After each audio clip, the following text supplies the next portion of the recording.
The best chocolate cake you've ever had, and it's so easy to make. Let's get started. In a mixing bowl, add 190 grams of all-purpose flour, half a teaspoon of salt, 1 teaspoon of baking powder, 2 teaspoons of baking soda, 50 grams of natural unsweetened cocoa powder, and 1 teaspoon of instant espresso powder. Mix this all up. Now in a separate bowl, add 2 whole eggs at room temperature and 240 grams of granulated sugar. We'll mix this well to combine until it begins to turn pale. I'll then combine 165 grams of whole milk,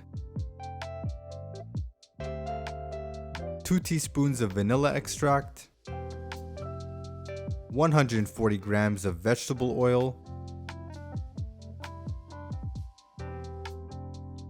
and finally 1 tablespoon of white vinegar. I'll mix this well until fully emulsified. I'll then add the dry ingredients to our wet ingredients and fold this in until a smooth batter forms.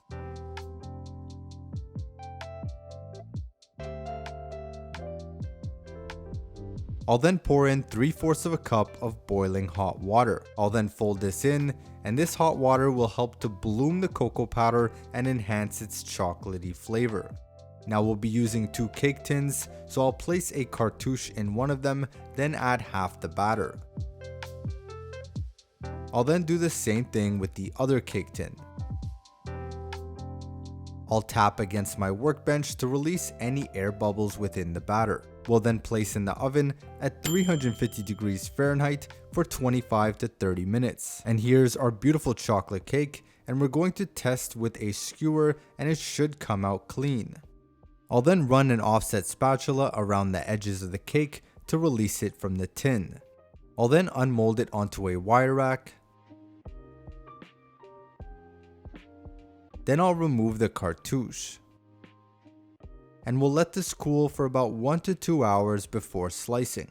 Now next is our chocolate frosting. Now using 100 grams of high quality dark chocolate, we'll then begin to finely chop.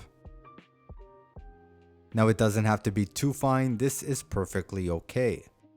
Next, in a sauce pot, we'll add in 175 grams of granulated sugar, followed by 40 grams of cocoa powder, half a teaspoon of salt, and 80 grams of cornstarch, half a teaspoon of instant espresso powder, 300 grams of water,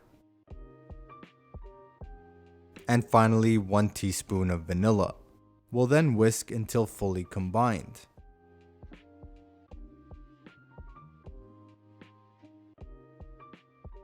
I'll place on medium-low heat and begin to constantly whisk. Now as it heats up, the cornstarch will begin to activate and it'll start to thicken. The consistency we're looking for is somewhat like pudding. Now once we've achieved this consistency, turn off the heat and combine your chopped chocolate. Once the frosting is smooth, we'll then add in 40 grams of cold unsalted butter.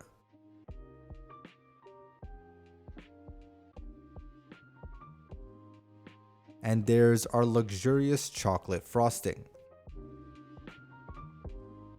Now next we're going to prepare our cake. So using a serrated knife, we'll make an incision along the diameter of one of our cakes. Now once I have my incision all the way around, I can then work my knife through and out the other side.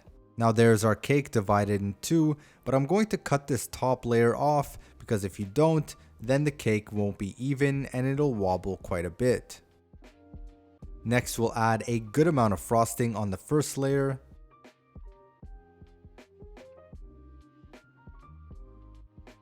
And then I'll use my palette knife to simply work around the edges.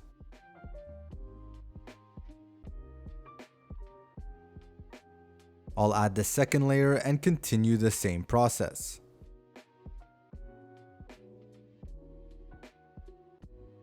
Now every time you add a layer of cake, you'll want to make sure that it's adjusted so that it's nice and even.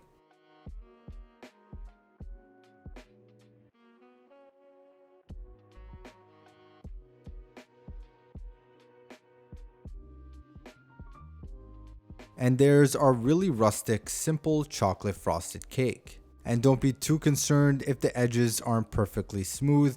Once you slice into this cake, nobody could tell the difference.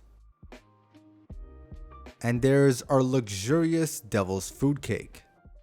Now, because this cake is so luscious and so rich of chocolate, it goes really well with some vanilla ice cream.